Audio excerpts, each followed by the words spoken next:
But anyway, back to Silksong, right? Yeah. So yeah, the game looks gorgeous, right? It's a 2D side scroller in the Metroidvania, genre. If for people who don't know Metroidvania, it's the genre like Castlevania and Metroid. I guess all of us have played one of those games at least once Mm-hmm. back in the day, and they are known for being pretty difficult. But that being said, right, because a lot of people were complaining about the difficulty, I'm at a point now in the game where I say like, holy crap, this is difficult, right? There's a boss. I'm up to 48 tries at the moment. I still haven't gotten him Wow. down. So, I can't hear you, Trav. You're muted Trav, or you're something. muted, I guess. Okay. He's gone. Yeah. Well, 48 times, but have you learned the patterns and things yet, I guess? Yes, but there's 4 phases to that particular fight. So 1, 2, and 3 mostly are no problem. The 4th phase I haven't really figured out yet. Okay. I haven't been on YouTube yet to search for a tutorial, but I'm very close to doing that. So I'm not at the point yet to use Wiimote or whatever it's called, like you said. Mm-hmm. So we're not there yet. But basically, the game is your typical, 2D platform side-scroller Metroidvania kind of game. Mm-hmm. The moveset is very limited. You play as a character named Hornet. She's like a princess, I guess it is, from another world. Right. And your main weapon is a needle. Ouch! What Well, you're going to basically make someone a shirt or something? Is that the secret weapon?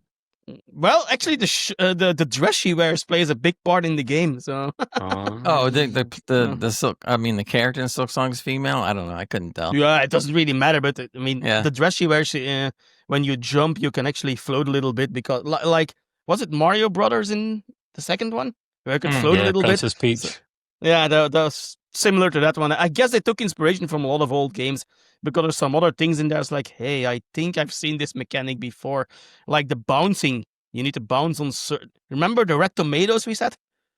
Okay, where we couldn't do anything. You need to bounce off those to the top.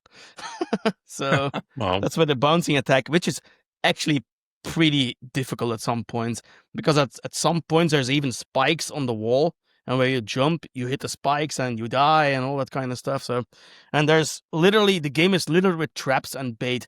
So you think, oh, this is a nice place to rest. You rest, and all of a sudden there's a trap coming towards you. Boom, and game over. So, and it's constantly the first boss. A lot of people are complaining about the first boss being too difficult, and I think I died 6, 7 times. You were watching it back then. Yeah. You had like maybe 8 or 9, but you had to figure it out eventually. Yeah, and in the end, I just got him done by staying in his range. Getting under him when he jumped and stuff. Yeah, it wasn't that hard, but again, we come back to the difficulty discussion. People just aren't used to these kind of games anymore. Now, there is a bit of an Easter egg in the game. At some point, the main character says, "Get good," So, oh, really? That tells you where the dev's intention lies, and I think maybe they overdone it a little bit with the difficulty compared to the first one. People that played the first one say, "Look, the first one, you gradually." There's a difficulty curve, right? Like in most games. In this one, you are just throwing in there, crank it up to 12, and you die. For one mistake means actually, most of the times means it's game over.